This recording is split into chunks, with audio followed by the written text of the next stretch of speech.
아멘. 할렐루야. 네, 감사합니다. 우리 호산나 성가대 힘찬 그 영상 찬양 진심으로 감사드립니다. 또 우리 헵시바 찬양팀 이렇게 내주께 찬양 인도해 주심을 감사드립니다. 저는 오늘 히브리서 6장 17절에서 20절 말씀을 통해 우리의 영혼의 닻이란 제목으로 잠시 은혜를 나누겠습니다. 이 닻이란 것은 뭐 영어로 앵커라고 그러잖아요. 앵커. 그러니까 이게 배가 떠내려가지 않도록 붙잡아 주는 게 닻이죠. 근데 오늘 본문을 보니까 이 소망이, 그랬어요. 이 소망이 우리의 영혼의 닻이다라고 말씀하고 있습니다. 여기 이 소망이 무엇일까요? 이 소망이란 것은 그 전에 읽어보시면 하나님의 약속을 기업으로 받는다는 소망을 뜻합니다. 그러니까 저와 여러분은 지금 하나님께서 성경에서 약속하신 그 모든 약속을 기업으로 받을 것을 소망 가운데 바라보고 있는 성도죠. 그러니까 교회 나오는 거잖아요. 그 소망이 우리의 영혼의 닻이래요. 예를 들어서 거기 오늘 본문에서도 언급하셨지만 하나님이 아브라함한테 맹세해가지고 언약을 하셨잖아요. 내가 너에게 복주고 복주리라 라고 맹세를 했대요.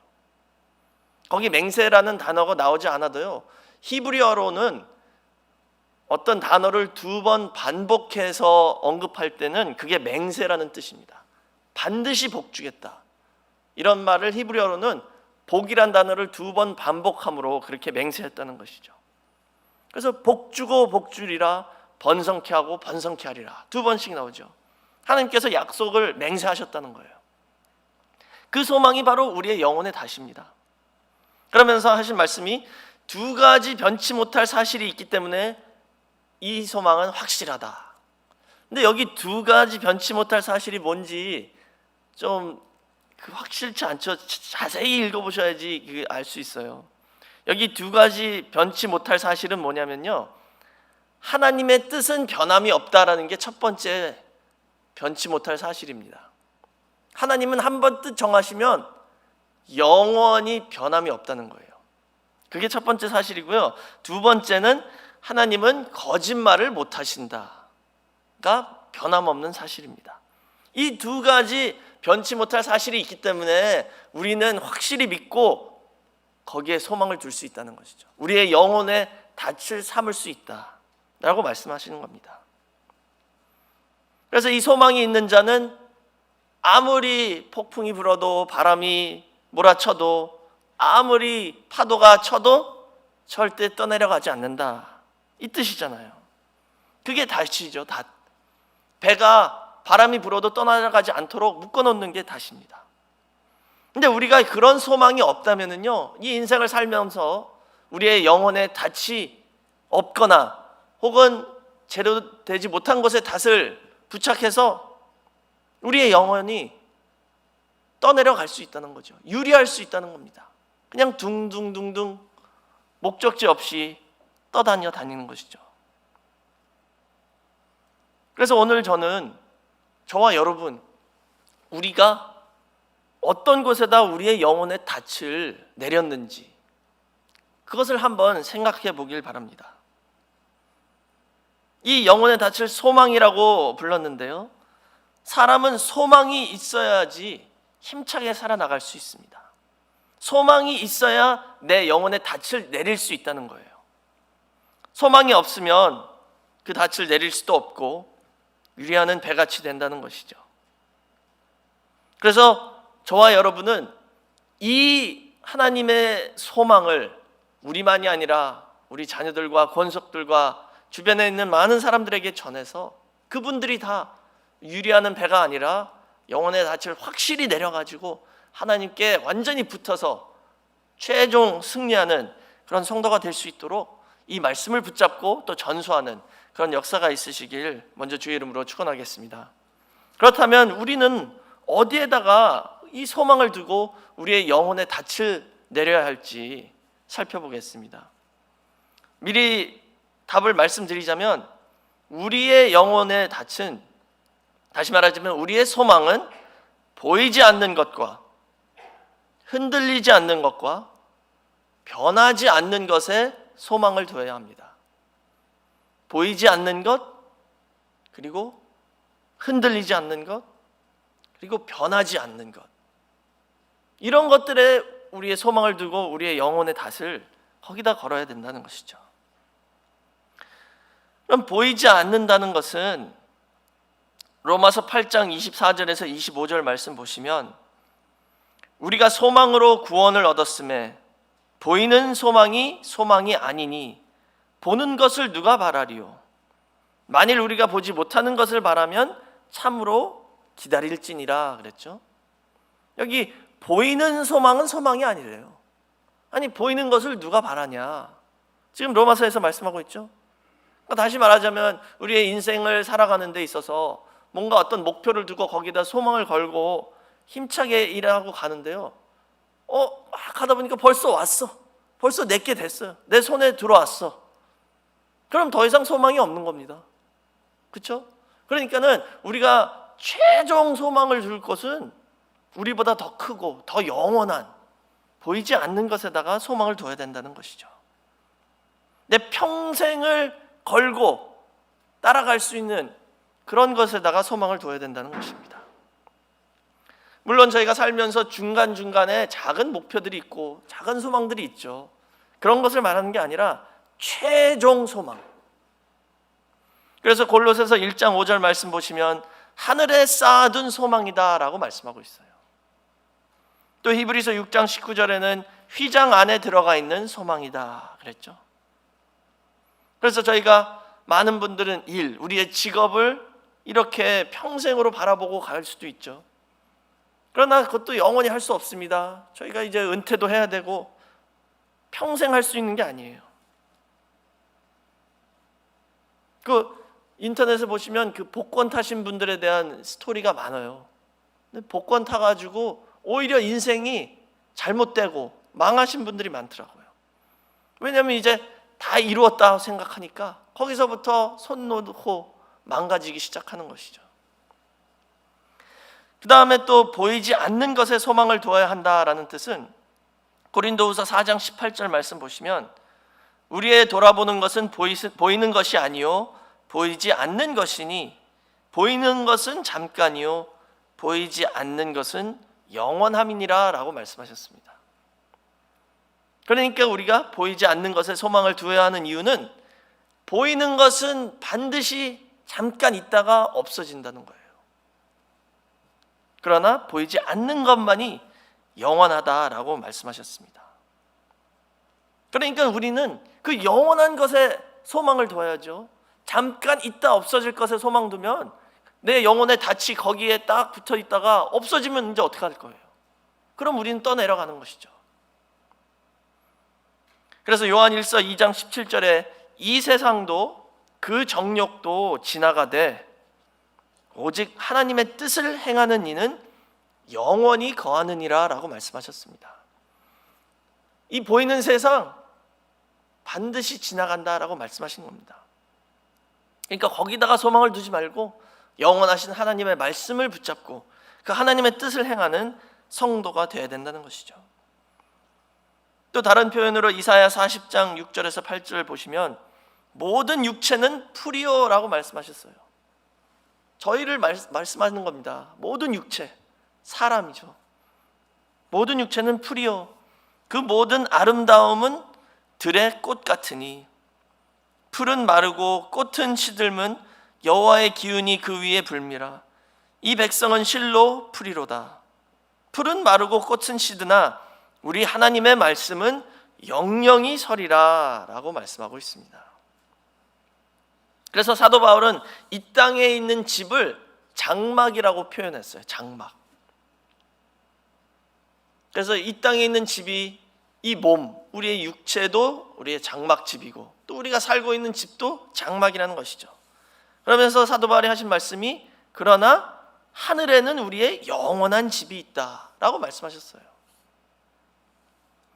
그래서 저희가 이 땅에 살면서 우리의 장막집, 이 몸, 또 우리가 살고 있는 집 거기에 많이 투자하시죠. 우리가 시간을 많이 투자하고 꾸미기도 하고 청소도 하고 여러 가지 일을 합니다. 그런데 하늘에 있는 우리의 집을 위해서는 얼마나 많은 시간이나 또 힘이나 이렇게 투자를 하셨습니까? 성경에서는 하늘에 있는 그 영원한 집을 위해서 더 많이 투자를 해야 된다는 거예요. 더 힘쓰고 더 애쓰고 기도를 해야 된다는 것이죠. 분명히 기도는 없어지지 않습니다. 저희가 기도하면요 하늘에 다 쌓인다라고 말씀하셨어요. 우리가 남을 위해서 중보 기도할 때 내가 저 사람을 위해서 왜 기도해야 될까? 그 기도가 그 사람한테 안 가면 결국 우리한테 돌아와요. 그 축복입니다. 그래서 사도행전 10장 4절 말씀 보시면 그 로마 군대 백부장인 고넬료라는 사람이 있었죠. 이 고넬료라는 사람은 이방인이지만 하나님께서 그에게 이렇게 말씀하셨어요. 너의 기도와 구제가 하늘에 상달되어 기념한 바 됐다라고 말씀하셨습니다. 이 사람이 기도를 많이 하고 또 많은 사람들을 도왔대요. 그게 하나님 앞에 상달돼서 기억된 바, 기념한 바 되었다라고 말씀하셨습니다. 그래서 하나님께서 예수님의 수제자인 베드로를 직접 보내가지고 집에 와서 성경 공부를 하게 해주신 거예요. 이 고넬료라는 사람이 얼마나 기도를 많이 했고 얼마나 많은 사람들을 도와줬길래 하나님께서 들으시고 보시고 이렇게 축복을 해주셨습니다. 그러니까 저희는 이제 이 땅에 살면서 그 영원한 집을 위해서 힘쓰고 애쓰고 투자를 해야 된다는 것이죠. 그리고 거기에 우리의 최종 소망을 두고 살아야 된다는 것입니다. 그런 사람들은 그 영원한 것에 소망을 두고 내 영혼의 닻을 거기다가 걸어놓은 사람들은 이 세상의 풍파에 요동하지 않는다는 거예요. 흔들리지 않는다는 것입니다. 아니 왜 내가 그 하늘나라의 소망을 지금 미리 둬야 되냐 이렇게 물을 수도 있잖아요. 근데 그 이유는 이 세상은 요동하는 세상입니다. 흔들리는 세상이고 변하는 세상이고 올라갔다 내려왔다 하는 세상이에요. 근데 내 영혼의 닻을 거기다가 두면은요 올라갈 땐 나도 올라가고 내려올 땐 나도 내려간다는 거예요. 좌우로 흔들리면 나도 같이 흔들린다는 뜻이죠. 그러면 얼마나 힘듭니까 삶이. 그러나 이 소망을 흔들림이 없는 그 영원한 세상에다가 내 영혼의 닻을 둘 때에는 그런 요동이 없다는 것입니다. 그게 바로 성경에서 말하는 믿음이라는 거예요. 믿음. 히브리서 11장 1절에 믿음은 바라는 것들의 실상이요 보지 못하는 것들의 증거니라고 말씀하셨죠. 그래서 믿음과 소망은 하나다라고 말씀하셨습니다. 동전의 양면이나 마찬가지입니다. 믿음과 소망은 항상 같이 가는 거예요. 또 야고보서 1장 6절 말씀 보시면 오직 믿음으로 구하고 조금도 의심하지 말라. 의심하는 자는 마치 바람에 밀려 요동하는 바다 물결 같으니라고 말씀하셨죠. 믿음이 없으면 바다 물결에 요동하는 사람과 같다. 에베소서 4장 14절에도 같은 말씀이 있습니다. 그래서 거기서는 그래서 우리가 믿음이 장성해야 된다. 어린 아이의 믿음이 있으면 이 세상의 모든 교훈의 풍조에 밀려서 요동하게 된다라고 말씀하고 있어요. 이 사도 바울이 그런 믿음을 체험하고 이렇게 말씀하셨잖아요. 사도 바울은 그런 믿음과 소망의 축복을 받은 사람은 요동이 없고 자족의 축복을 받았다라고 말씀하셨어요. 자족의 축복. 이 자족의 축복이라는 뜻은 뭐냐면요, 언제든지 항상 자족하고 지족하고 만족할 수 있다는 뜻입니다. 상황에 따라서가 아니라 상관없이 항상 만족하다는 거예요. 그러니까 늘 감사가 있고 늘 하나님께 영광 돌릴 수 있다는 것이죠. 이 사도 바울의 생애를 보시면은요, 진짜 최고 높은 곳에 있었던 사람이에요. 하버드 같은 다소 대학 출신이죠. 베냐민 지파의 바리새인이었습니다. 그 예수님을 대한 바리새인들 보셨잖아요. 그 복음서를 읽어보시면 바리새인이 얼마나 교만해요. 진짜 요즘 말로 하면 목에 기부스 낀 것처럼 예수님 앞에 절대 굴하지 않았죠. 그렇게 교만한 바리새인이었습니다, 사도 바울이. 그러다가 예수를 만나고 예수를 믿게 되고 어떻게 됐어요? 최고 낮은 곳으로 내려갔습니다. 그래서 원로 목사님이 항상 그러셨어요. 사도 바울은 예수 만나서 망했다. 육신의 눈으로 볼 때는 망한 거죠. 바리새인에서 이제는 돌아다니면서 피해 다니고 감옥까지도 갔다 오고 죽기 일보 직전까지 맞고 돈 벌기 위해서 장막을 꿰매는 그런 일을 했습니다. 그 사도 바울이 빌립보서 4장 11절에서 13절에 이렇게 말씀하셨죠. 내가 궁핍함으로 말하는 것이 아니라 어떠한 형편에든지 내가 자족하기를 배웠노니 내가 비천에 처할 줄도 알고 풍부에 처할 줄도 알아 모든 일에 배부르며 배고픔과 풍부와 궁핍에도 일체의 비결을 배웠노라 그랬죠.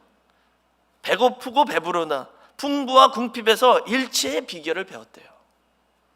지금 사도 바울은 여기 말씀하시는 대로 이 모든 것을 다 체험해 본 사람입니다. 가장 높은 곳에서 가장 낮은 곳까지 다 내려가 본 그분이 예수 그리스도를 만나고 믿는 그 믿음으로 이제는 일체의 비결, 어떤 상황이든지 항상 똑같이 자족할 수 있는 그 비결을 배웠다는 것이죠. 그러면서 13절에 내게 능력 주시는 자 안에서 내가 모든 것을 할 수 있다라고 말씀하셨어요. 이 빌립보 4장 13절 저희 다 잘 아시죠? 너무나도 유명한 구절이잖아요. 항상 요 구절만 딱 빼가지고 사용하잖아요, 사람들이. 내게 능력 주시는 자 안에서 내가 모든 것을 할 수 있다. 왜 이런 말씀이 나왔는지 저희가 알아야죠. 사도 바울은 궁핍하거나 부하거나 상관없이 항상 자족하는 그 비결을 주 안에서 능력을 받아서 깨달았다는 것입니다. 그러니까 저희도 이런 믿음과 이런 소망으로 살아가야 된다는 것이죠. 그러면 어떤 상황이든지 상관없이 항상 하나님께 감사할 수 있다는 것입니다. 이 세상의 모든 것들은 다 지나간대요. 보이는 것은 다 없어진대요. 거기에 내 소망을 두면요, 좋을 때는 웃고 박수치고 감사하고, 그러나 힘들 때는 다운되고 얼굴 슬프고 그러죠. 제가 그 유대인들의 아주 유명한 이야기 하나를 말씀드리겠습니다. 옛날 이야기인데요, 성경에 있는 인물을 들어서 이렇게 지어낸 이야기예요. 솔로몬 왕이 그 충신이 하나 있었습니다. 이름이 브나야예요. 브나야. 이 사람은 아주 말 없이 아주 과묵한 사람이었습니다. 그래서 많은 사람들이 놀렸대요. 바보라고, 말을 안 하니까. 근데 이 사람의 딱 한 가지 자랑거리가 뭐였냐면요, 자기는 솔로몬 왕이 자기한테 명령한 것, 시킨 것 100% 다 이루었다. 한 번도 왕한테 이거 못하겠습니다 라고 말한 적이 없다라는 거예요. 그것을 맨날 자랑하고 다녔습니다. 진짜 충신이죠. 그래서 솔로몬이 사랑을 했죠. 근데 솔로몬이요, 하루는 이 사랑하는 브나야 교만해지면 어떡하지? 그리고 또 너무 이쁘니까 장난을 치고 싶은 거예요. 놀리고 싶은 거죠. 그래서 한 달 후에 큰 잔치가 있는데 그 브나야라는 충신을 불러서 네가 나를 위해서 뭐 하나를 좀 구해달라고 그랬어요. 그럼 네, 뭡니까? 이 마력을 가진 반지가 있대요. 대단한 능력을 가진 반지가 있는데 그 반지를 보면 기쁜 사람은 순간 엄숙해진대요. 그러나 슬프거나 힘든 사람은 거기 그 반지에서 위로와 소망을 얻는다. 그런 반지가 있다는데 네가 가서 좀 구해달라. 그러니까 역시 브나야는 자신감 있게 그러겠습니다. 그러고 갔어요. 그래서 한 달 동안 전 세계를 다 누비고 다녔습니다. 이 마력이 있는 반지를 찾기 위해서 여기저기 안 간 데 없이 간 거예요. 근데 한 달이 지났는데도 반지를 찾을 수 없었죠. 왜요?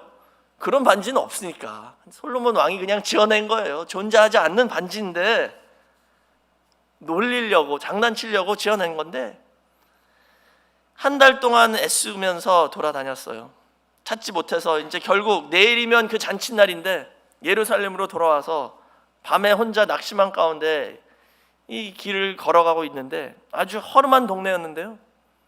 이렇게 혼자 걸어가다가 아주 작은 보석상 하나가 보여서 밑자의 본전이다 하고 한 번 더 마지막으로 들어갔답니다.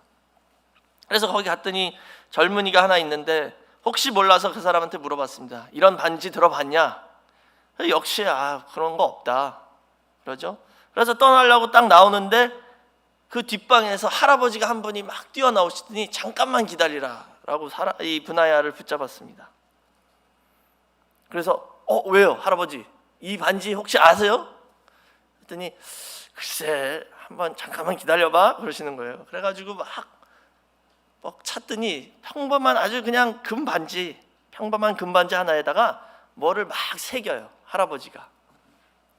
그래서 그것을 브나야에게 보여줬습니다. 그 반지를 딱 보더니 브나야의 얼굴이 갑자기 밝아져요. 웃음이 성취감의 미소가 딱 띄는 거예요. 그래서 있는 돈 다 주고 그 반지를 사가지고 왔습니다. 그래서 그 다음날 잔칫날에 솔로몬 앞에 다 모였죠. 솔로몬 너무 기쁜 거예요. 지금 브나야를 놀려야 되니까. 그래서 야 브나야야 너 그 반지 찾았냐? 그랬더니 네 라고 자신 있게 대답하잖아요. 깜짝 놀란 거죠. 이거 없는 건데 어떻게 찾았지 얘가? 그래서 그럼 보자 그랬더니 그 반지를 딱 꺼내는 거예요. 아주 평범한 금반지에 히브리어로는 세 글자입니다. 세 단어가 딱 적혀 있는 거예요. 한국말로는 좀 더 길죠. 그 세 단어가 뭐냐? 이 또한 지나가리라 입니다. 이 또한 지나가리라. 솔로몬이 그 반지를 딱 보고 지금 이 솔로몬은 세상의 모든 부귀 영화를 누리고 있는 사람이죠. 지금 잔치를 베풀면서 수천 명을 데려다가 음악을 틀고 기쁘게 잔치를 하려고 하는 그 기쁨,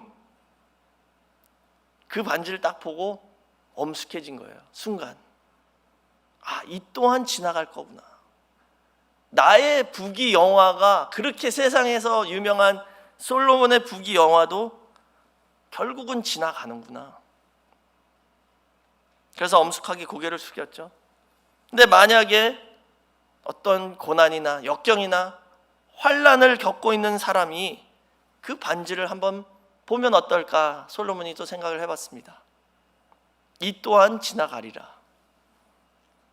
지금 내가 힘들고 너무 고통스러운데 이것도 지나갈 거다. 소망을 얻게 되죠. 위로를 받게 됩니다. 이 또한 지나가리라. 사랑하는 성도 여러분, 이 세상의 모든 것은 다 지나가요. 영원한 것이 없습니다. 기쁨도 슬픔도 부귀 영화, 역경과 환난도 다 지나간다는 것이죠. 그래서 사도 바울은 요동치 않는 믿음으로 어떤 상황에서 하나님께 감사드릴 수 있었다, 이 자족함을 일치함을 배웠다라고 말씀하는 게 이 진리입니다. 이 세상에는 영원한 것이 없습니다. 그러나 저와 여러분에게, 우리에게는, 사도 바울같이 예수 그리스도를 믿는 성도에게는 영원한 소망이 있다는 것입니다. 그러니까 항상 자족할 수 있다는 것이죠. 지금 이 세상에 어떤 환난이나 풍파가 와도 이것도 지나가. 그럼 괜찮아요. 그러나 우리는 영원한 소망이 있잖아요. 그 소망에다가 우리의 영혼의 닻을 매달고 그 소망을 향해서 달려가는 저와 여러분 되시기를 주의 이름으로 축원하겠습니다. 그 소망은 바로 말씀입니다. 마태복음 24장 35절에 예수님께서 천지는 없어지겠으나 내 말은 없어지지 아니하리라 라고 말씀하셨어요. 천지는 없어져도 예수님의 말씀은 없어지지 않는다. 그래서 우리는 흔들리지 않는 것을, 보이지 않는 영원한 것을, 변함이 없는 것을 붙잡아야 된다는 것이죠. 그게 바로 지혜로운 사람입니다.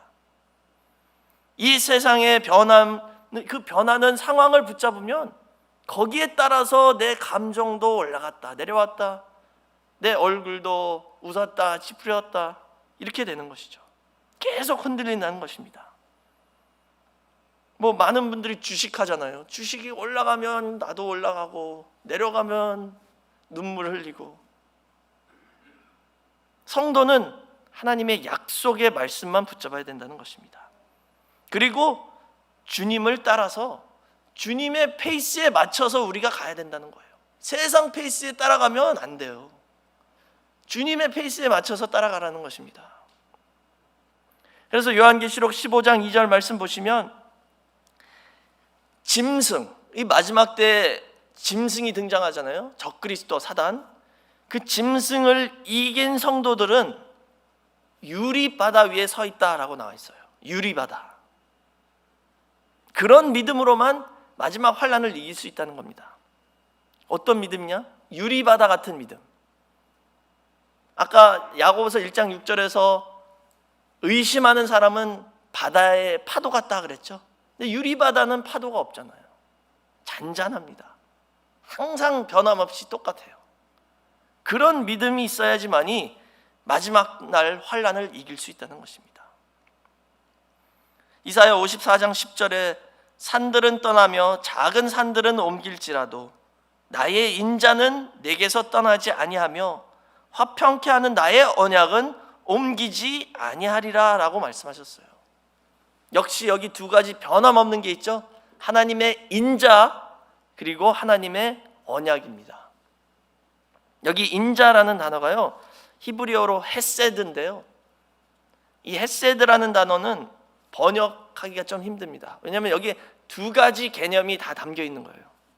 아주 쉽게 풀이하자면 헤세드는 사랑하고요, 그 다음에 의리, 이 두 개가 다 담겨 있는 단어입니다. 그래서 한국말에는 이 단어를 딱 한 단어로 번역할 수 있는 단어가 없어요. 사랑과 의리라는 뜻입니다. 그래서 하나님은 한 번 사랑을 주면 영원히 그 의리를 지킨다는 거예요. 한 번 약속하시면 영원히 그 의리를 지키신다는 것이죠. 그래서 하나님의 인자, 그 헤세드와 언약은 절대 변함이 없다라는 것이죠. 그것을 붙잡고 살아라 이 뜻입니다. 그런데 이사야 40장 6절에는 모든 육체는 풀이요 그 모든 아름다움은 들의 꽃 같으니 그랬죠. 여기 한국말로 아름다움은 이라고 번역을 했는데 히브리어로는 이 단어가 바로 헤세드입니다. 그러니까 여기서는 사람의 헤세드를 의미하는 거예요. 모든 육체는 풀 같고 그 모든 헤세드는 들의 꽃 같다. 하나님의 헤세드는 영원하지만 인간의 헤세드, 인간의 사랑과 인간의 의리는 들의 꽃같이 금방 시든다는 거예요. 그것도 지나간다는 것이죠. 욥 아시잖아요. 욥의 아내 두 분이 결혼했을 때는 얼마나 서로 사랑한다고 그랬겠어요. 근데 환난이 오니까 어떻게 됐습니까? 욥의 아내는 하나님 저주하라 그러고 도망갔다잖아요. 이 또한 지나가리라. 그래서 히브리서 12장 26절에서 28절 말씀 보시면 하나님께서 반드시 마지막 날에 한번 하늘과 땅을 다시 한번 흔들어대는 역사가 있대요. 지진같이 진동하는 역사가 한번 온다라고 히브리서 12장 26절에서 28절에 말씀하셨습니다. 그 목적이 뭐냐? 하나님이 왜 이렇게 한번 진동하리라 하셨냐 하면은요, 진동치 아니하는 것을 영존케 하기 위하여다라고 말씀하셨어요. 한번 지진으로 막 흔들어 봐야지 흔들리지 않는 게 뭔지 알 수 있다는 것입니다. 그렇게 알 수 있도록 한번 흔드신다는 거예요. 그때 흔들리지 않는 그 영원한 것들을 붙잡고 있는 사람은 요동 없이 끝까지 믿음을 지키는 것이고, 잘못된 흔들리고 무너질 것들을 붙잡고 있는 사람은 그 심판과 함께 무너지는 역사가 있다는 것이죠. 그렇기 때문에 우리는 지금 진동치 아니할 하나님의 나라를 받았은즉 그 믿음을 끝까지 지키고 우리의 영혼의 닷을 그 하늘 나라에 매달아 놓고 이 세상 페이스가 아니라 주님의 페이스에 따라서 따라가라라고 말씀하고 있습니다. 사랑하는 성도 여러분, 진동치 않는 하나님의 영원한 말씀을 저와 여러분은 받았습니다. 내 영혼의 닻을 거기에다가 딱 부착하고 내 소망을 거기에 두고 세상에서 유리하는 그런 배 같은 삶이 아니라 흔들림이 없는, 요동이 없는 튼튼한 그 믿음으로써 매일매일 승리하는 저와 여러분 모두가 되시길 주의 이름으로 축원하겠습니다. 그리고 이런 믿음을 우리 자녀들에게까지 전수를 해서 우리 늘푸른교회 모든 가정은 요동 없는, 흔들림이 없는 그런 든든한 반석 위에 서는 그런 복된 역사가 있으시길 주의 이름으로 축원하겠습니다. 기도하겠습니다. 사랑이 많으신 아버지 하나님, 감사합니다. 이 거룩하고 복된 주의 날, 저의 발걸음을 하나님의 성전으로 인도해 주시고 하나님의 영원한 그 말씀을 저에게 허락하여 주셔서 다시 한번 우리의 소망을 거기에 두고 우리의 영혼의 닻을 삼아서 이 말씀만을 붙잡고 살아가야겠다라는 결심을 할 수 있게 허락해 주심을 감사드립니다. 이 결심이 영원할 수 있도록 붙잡아 주시고 아버지의 은혜로서 저의 마음을 붙잡아 주셔서 우리 늘푸른교회 모든 성도님들은 요동이 없는 믿음으로 승리할 수 있게 허락하여 주시옵소서. 세상 상황이 어떨지라도 우리와는 상관없이 저희는 늘 독수리 날개치고 올라가는 것처럼 매일매일 더 높은 곳을 향해 올라가는 우리 늘푸른교회 모든 성도들이 될 수 있도록 인도하여 주시옵소서. 그리고 기도와 구제로서 늘 하나님 아버지 앞에 상달되어 하늘나라 영원한 집에 많은 상급을 쌓아두는 축복된 삶이 될 수 있게 역사하여 주시옵소서. 기도할 때마다 하나님이 가까이 찾아오심을 체험할 수 있게 허락하여 주시고 기도할 때마다 하늘문이 열리고 응답이 임하는 체험이 있게 허락하여 주시옵소서. 다 이루어 주실 것을 믿고 감사드리며 예수님의 이름으로 기도드렸사옵나이다. 아멘. 하나님께 영광의 박수 올립니다.